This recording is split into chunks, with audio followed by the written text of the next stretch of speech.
Hello and welcome to my next video where I'm showing my Wednesday workout, and this time I'm going to be at the gym just because I was able to go there today.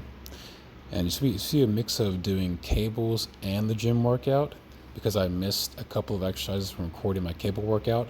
So this time it'll be a mix of free weights and cables. So I start with a knee raise like I always do, and here I'm using dumbbells because I don't have the right setup to do a weighted knee raise on a cable tower.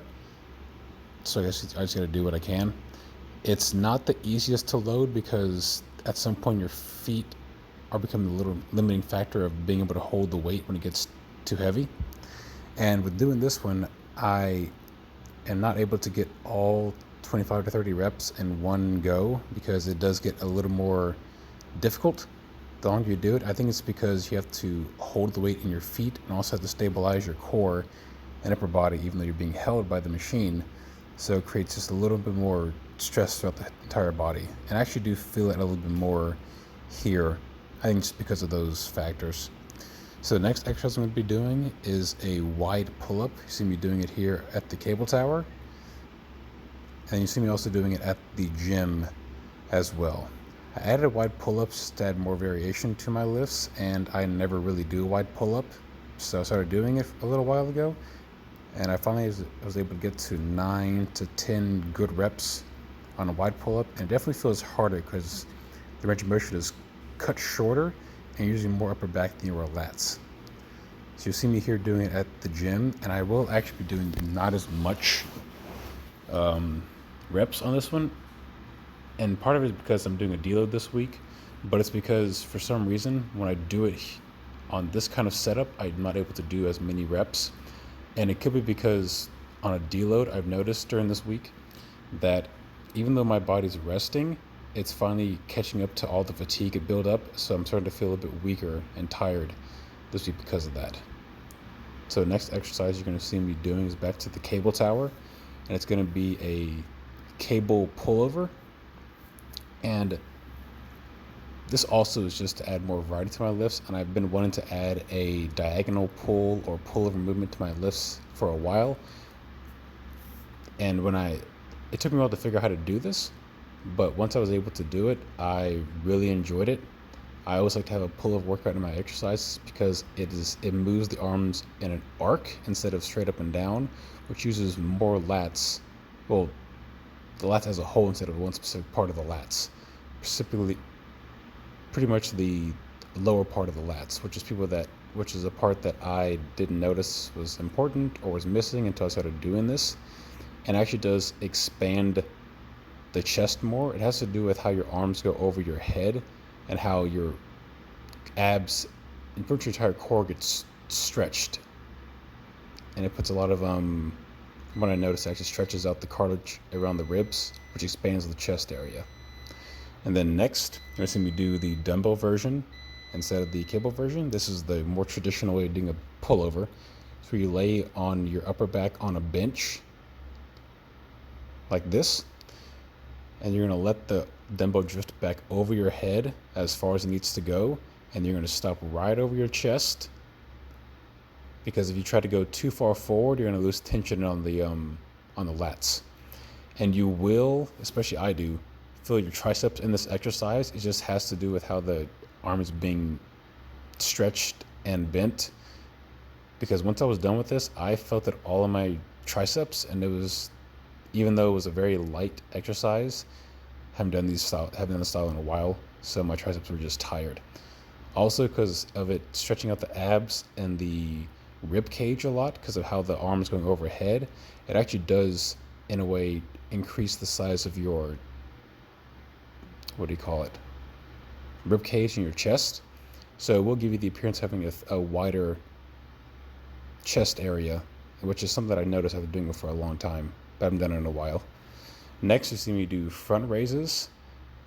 Of course, just my traditional cable variation of doing this. And then you'll see me also do it at the gym too, but with dumbbells. And I think I prefer this better because I notice there's less of a swing because the cable kind of keeps you in place while the dumbbells are free moving.